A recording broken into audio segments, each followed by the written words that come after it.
Hello. তো আমি আমার ১ বছরের বাচ্চাকে যেভাবে সুজি রান্না করে খাওয়াই, তো চলো আজকে সেটা আমি তোমাদের সাথে শেয়ার করি।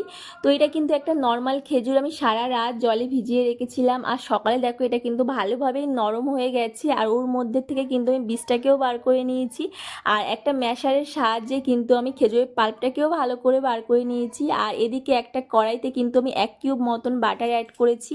আর আমি কিন্তু সোনার প্রত্যেকটা খাবারে বাটার কিংবা ঘি ইউজ করি, কিন্তু বেশিরভাগ ক্ষেত্রে আমি বাটারটাই ব্যবহার করি। তো দেখো বাটারটা দেওয়ার পরে কিন্তু আমি 2 থেকে 3 চামচ মতন সুজি অ্যাড করেছি, আর সেটাকে একটু লাল লাল করে ভেজে ওর মধ্যে কিন্তু আমি পরিমাণ মতন জল অ্যাড করেছি। আর জলটা একটু ফুটে উঠলে ওর মধ্যে কিন্তু আমি ওই যে খেজুরের পাল্পটা আমি অ্যাড করে দেবো।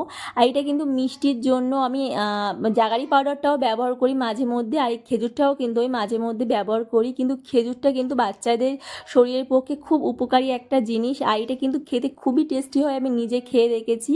তো দেখো এখানে কিন্তু আমার প্রায় হয়ে গেছে, আর তারপরে কিন্তু গ্যাসটাকে একটু অফ করে দিয়ে আমি এর মধ্যে আমার সোনা যে ফর্মুলা মিল্কটা খাই সেটাই কিন্তু 2 থেকে 3 চামচ মতন অ্যাড করে আমি একটু ভালোভাবে গুলিয়ে নেবো। তারপরে একটা পাত্রে ঢেলে আমি ওর মধ্যে কিন্তু বাদামের গুঁড়ো অ্যাড করব। আর বাদামের গুঁড়োর মধ্যে কিন্তু আমন্ড, আখরোট আর কাজু বাদাম আছে, এটা কিন্তু খেতে খুবই টেস্টি হয়। তো ভিডিওটি ভালো লাগে চ্যানেলটিকে সাবস্ক্রাইব করে দিও। বাই।